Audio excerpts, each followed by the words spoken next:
Hello, everybody, and welcome to reaction number 50 to Harry Hill's TV Burp. My 50th reaction, and we are not even halfway through the show. There's a lot of episodes in this damn show. So yeah, we are continuing our trek through Series 6, today on Series 6, Episode 6.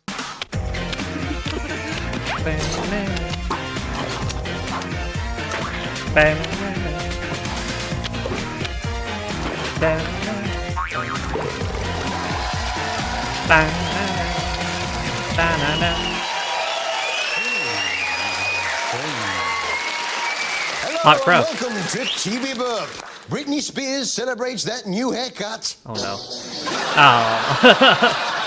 Whoa! Darwin's light switch What the hell is he shoots out doing? on EastEnders. Thanks for wasting my time. Oh no! And rattly wine on Coronation Street.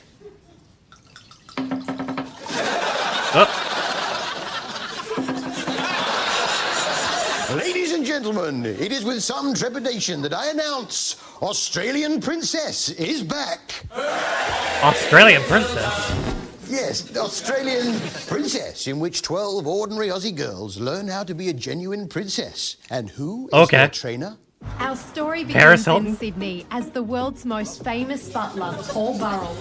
Yeah, the world's most famous something, and the word I use isn't butler. I was the head of Princess Diana's household for many years. You really? You never mentioned it before. Fancy keeping something like that to yourself. I'm guessing you talked Actually, about a lot. The princess began to trust me more and more. And I was able to snaffle away a whole transit van full of stuff. Of course not. They was gifts from the princess. Right. Alongside Paul is his partner in crime, Don't get sued now. expert in princessly things, Jean Broke-Smith. And she seemed to have an agenda all of her own. You've got a nice face, let's be positive. It's just that the image is wrong. Yeah, no worries. Okay? She's somebody that I would love to really get my hands on. And I think she would like it as well. Try and concentrate on the show, Jean, eh? Yeah. Ask Belief. the experts, what of the would-be princesses? Well, what's the most Australian name for a girl that you can think of? I believe when people first meet me, they Jenna. judge me straight away as to sort of. Kylie Booby. Alright, yeah, that works. Kylie Booby. Doesn't get much more Australian than that. Then there was 24-year-old Amy Manning, who likes dancing in her bedroom. Hi, my name's Amy. I'm 24. Sad brains. I live in Sydney, and I'm a graphic designer by trade. I love rock music. I love punk. Oh, grow up. Followed by Leanne Churchill, who fancies herself as a bit of an extreme sportswoman. Hi, I'm Leanne Churchill. I'm from Warrnambool, Victoria. I'm 30, and I want to be Australia's first extreme princess. You haven't quite got the hang of that, have you, love? Yeah, that's, Of all the things you could have done. It's the usual thing. They're set tasks and get voted off. The task this week was a rowing competition. I don't make them up. And Paul and Jean were joined by Fergie's sister, and all three of them gave us a song. It's magic. You know. Ever Would you believe that it? it's No. There are two We're on groups different of lyrics, rowers, and it's designed to test their ability to work as a team. But at the end of the day, it's just Australian Princess. I mean, it's just a bit of fun, isn't it? I mean, in the scheme of things, it's all fairly trivial. Shut up! Shut up and listen to the leader in your boat. You think you may be drinking too much coffee, Paul? Yeah, what the fuck? Maybe cut out those 2 cans of Red Bull mid-morning. Well, I must say I have been enjoying Monster Moves on 5, in which Monster Moves? large things are moved. Oh, okay. That's it? This Alright. week, they were attempting to transport Fair a enough. German aircraft from the Second World War, which was Well. a little frustrating for them, but there's no need for bad language. Pat has assembled a team of friends and keen amateurs to help him realize his dream. That's kinda cool, including actually. His wife, Annette Spaulding, who shares his obsession for this aircraft. They've been coming every summer for 7 years in a row. They even spent their honeymoon searching for the Fokker. Whoa. It's a type of aircraft. No, it isn't. Childish. Then they showed us how you transport tube trains around. I haven't made this up. This is an actual show. I'll watch it. I'll watch So it. I'm sure you're thinking, how do they make sure they get the trains in the right order? What's the easy way of working out the numbers? Obviously, we've got to make sure we get the right one in the right place. The numbers must mean something. Well, first of all, 65 is the motor car number. 03s is a unit number. But also, if you take this 65 and go down to the next carriage, it's 67, which is the one that runs, it's its stablemate. And they must always stay together. 3 and 4s go together, and 5s and 6, right the way up to 10. So we've got 10 units. Bingo! Hey! Yeah. A lot to remember. We use a 5-digit numbering system. What could be simpler? There's number 6, and I believe that's the 7th unit up there, which is 10s. So the first one down will be 65, then 6, no, yeah, 65, then 67, and then 7s, 9, 8, 7, let's try again, get it right. 65, 705, 705, 68, 6508, and 67. Surely, as long as you got the engine on the They could have front, edited what that. does it matter? Poor guy. Now, have you ever wondered what a robbery in a joke factory would look like? Yeah.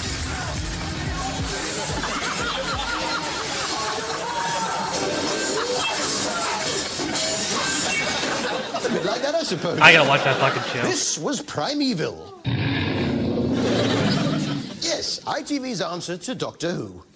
It's taken 2 years, but they've done it. In which creatures escape from the past into the present via an anomaly. Very frightening, that. The special effects in Primeval Sounds more like are Torchwood. fantastic. Oh, most of the time. It's a puppet! Yeah, here he is, look.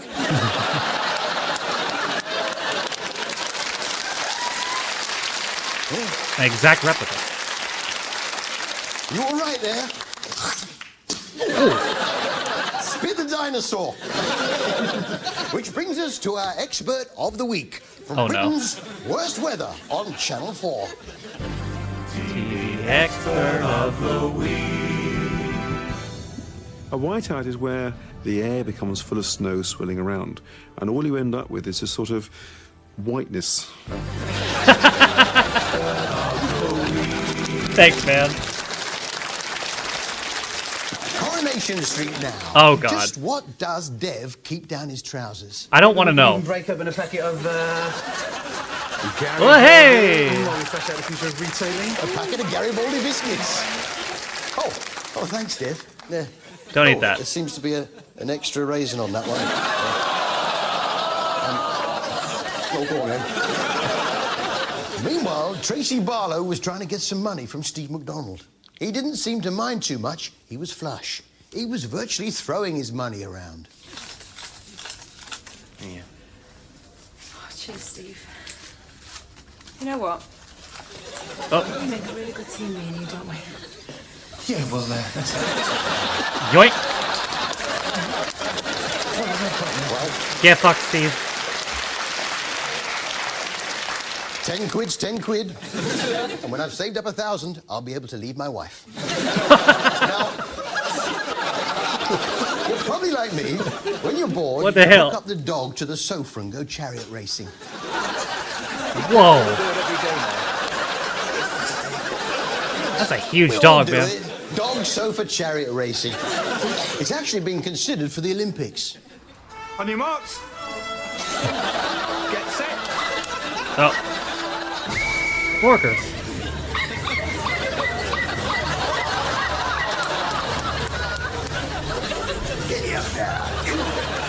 Oh, he's trying his best.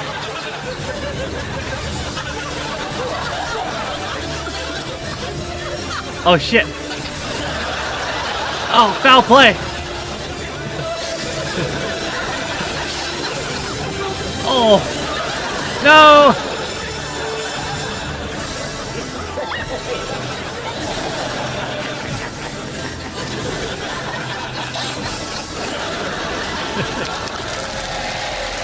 You should have known he would cheat.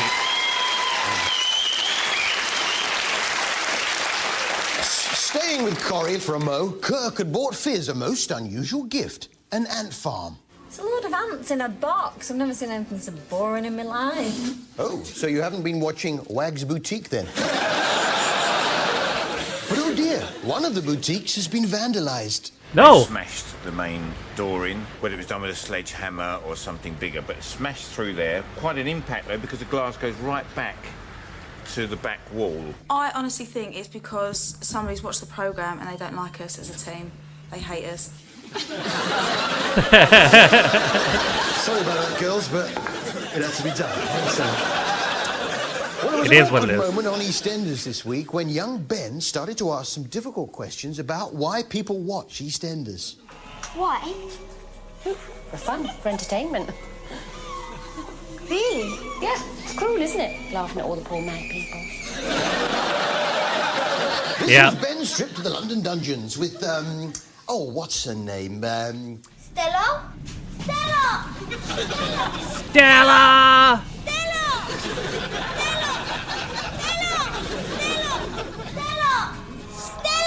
Stella! Ever wondered what would survive from a nuclear war? I'm a survivor, darling. If there was a nuclear war, I'd survive it. Me and the Scorpions. Yeah, just Pat and the Scorpions. What a life. And after a while, they would be forced to mate, producing a hybrid Scorpi-Pat. Oh, God. Which has all the aggression and cockney fortitude of Pat Butcher, but with the fatal sting of the Scorpion. Very frightening, the Scorpi-Pat. But then, it's been a very frightening week on TV. I was forced to hide behind the sofa when I saw this poltergeist on Haunted Homes. Oh, no. When Stuart and Christopher were quite small, went in the front room, and the cushions were piled up on the coffee table in the front room. Classic poltergeist. They stack. It's the cushion monster! But which is more frightening? Oh, God. Butcher Scorpion hybrid Scorpi-Pat or the cushion monster on Haunted Homes? There's only one way to find out. Fight! Oh, God. Oh, go Scorpion Pat! Still looks better than the Scorpion King CGI. All right.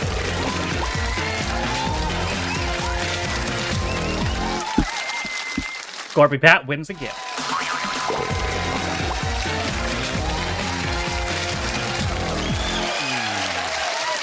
Welcome back to TV Burp. Richard Hammond gets job as shepherd.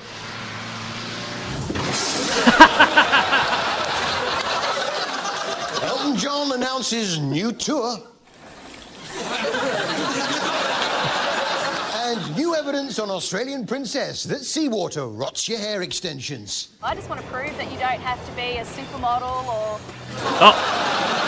Isn't it annoying when you park a little bit too far away from the house? Yes. Nice.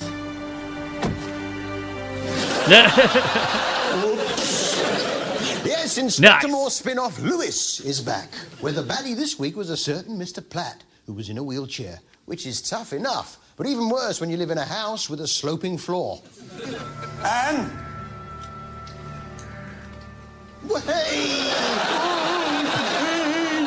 Slowly does it.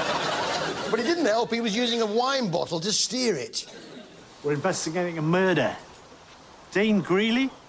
We read about that. We could be bothered.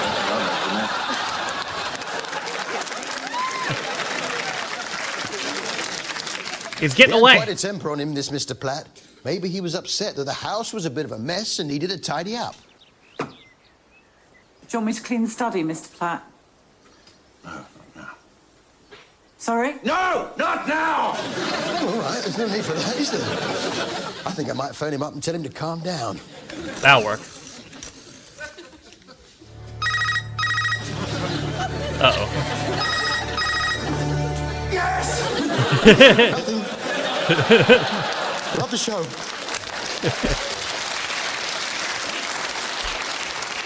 It was quite a long show, this. 2 hours. Really? Fuck. Do you ever get that thing when at the end of the show, the final shot sums up exactly how you feel?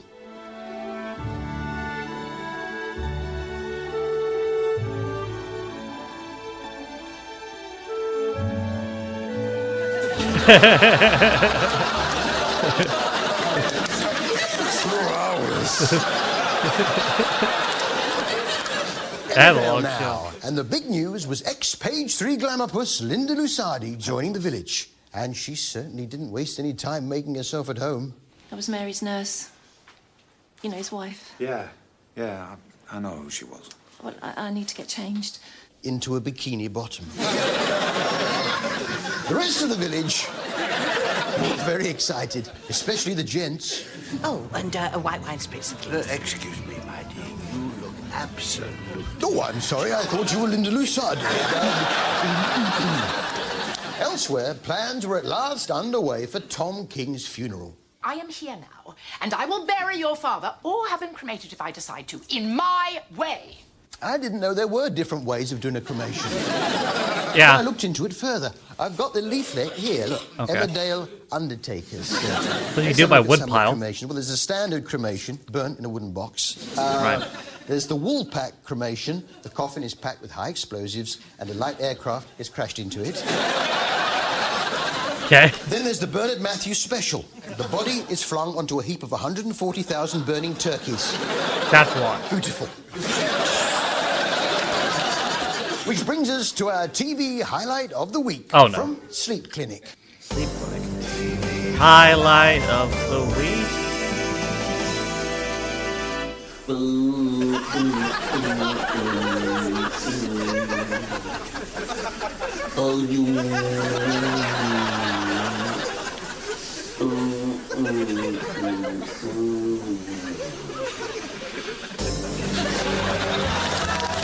It sounds like Frankie Boyle doing that Michael Jackson Children's Hospital bit.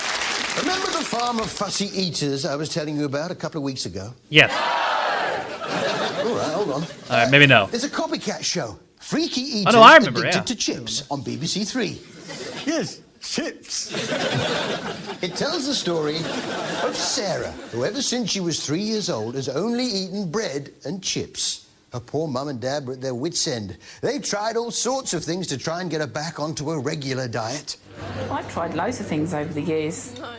Cut a parsnip up to look like a chip. Just various things you just try and sneak into her diet. Why is See there if she notices it fries and she next picks to up her? on it straight away. Disguise a parsnip as a chip. She had McDonald's pasta chips? Nice one. Yeah, good job, Paint the carrot dumbass. yellow. Get a packet of runner beans and write on it, chips. Maybe what you should do is stop buying chips. Stop buying chips and heating up oil and cooking chips. On this show, we were introduced to nutritionist Natalie, who discovers Sarah's a little anemic and needs some iron. I could do with I some imagine. iron, actually. I wonder what the best foods are to get it from. To get 40 milligrams of iron into your diet, you could eat 1 14-ounce steak, 3.5 servings of spinach, or if you really want to push the boat out, 64 pints of Guinness. I'll take the steak.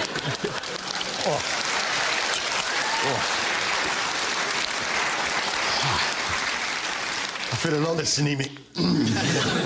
Problem is, after all that booze, I fancy some chips. Damn it. Sarah is set a task at the top of the show. As an incentive to change, Benjamin and Natalie are setting Sarah a challenge. In a month's time, she'll have to try something she's never done before. Go to a restaurant with Darren and order something other than chips. Yeah, go to a restaurant with Darren. That's it. Not order chips. In a month? So, a month later, let's see how she gets on. The climax of the show. Drum roll, please. TV climax of the show. Just.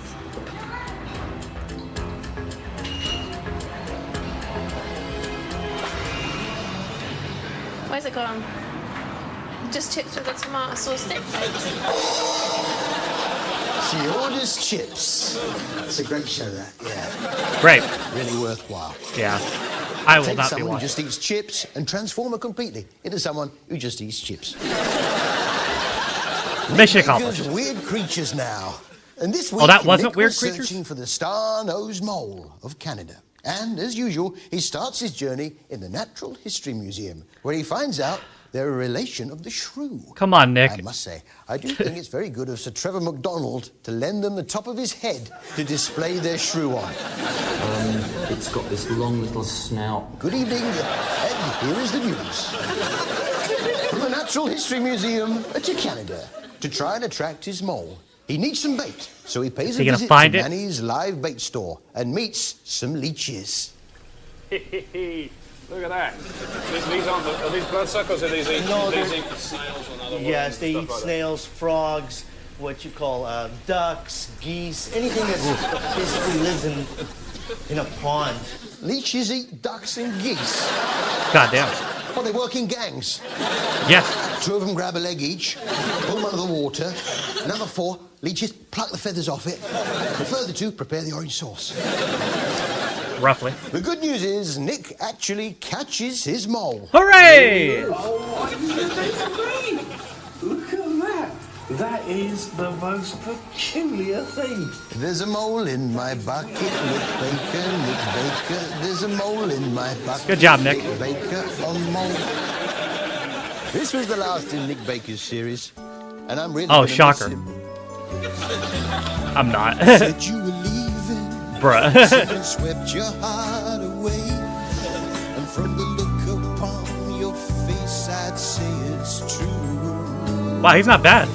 Tell me, how am I supposed to live without you? After I've been loving you so long, how am I supposed to live without you? How am I supposed to carry on? I think we'll manage. When all that I've been living for is gone. Oh! Cheeky git. See you next week. Hey, Nick succeeded in finding Harry. That's 2 in a row. You know, that Lewis show looked kind of interesting, but 2 hours? Fuck all that. I've watched long stuff before, but 2 hours. Jesus Christ. I already know what goes on. Anyway, is every episode 2 hours? Let me see. Lewis TV show. Oh, it had 9 series. This is a spin-off, too? Spin-off of Inspector Mouse. 9 series, but 33 episodes. How the fuck does that work? It had more series than Inspector Mouse, but the same amount of episodes. How does that work? Wait a minute. Wikipedia's got to be full of it. Let me see. Series 1 had 3 episodes. Series 2 had 4. Series 3 had 4. Series 4 had 4. Series 5 had 4. Series 6 had 4. Series 7 had 6. Series 8 had 6. And Series 9 had 6. All right, then. I guess maybe Inspector Mouse did longer series then. Let's see. Runtimes. Average runtime was 90 minutes. In a later series, though, they shortened it to 45. God damn. Well, maybe. Who knows? I'm glad Nick finally caught something. Good for him. And Harry doesn't have a bad voice. I'm not gonna lie. He doesn't have a bad voice. Can't remember if I've heard him sing before. I probably have, but I don't remember. But he doesn't have a bad voice. So yeah. Join me tomorrow for, you guessed it, more TV Burp. That is it for me today, though. Thank you guys for watching. If you liked the video, be sure to leave it a like. If you didn't like it, don't. If you want to follow any of my social media links, they're all in the video descriptions, well, names all my Patrons. If you didn't know, you can be Patreon me for as little as £1, you access direction videos, as well as reading content daily, sometimes more. With all that being said, though, my name is Stafford Steen's been my 50th reaction to Harry Hill's TV Burp, and I'll see you guys next time. Bye.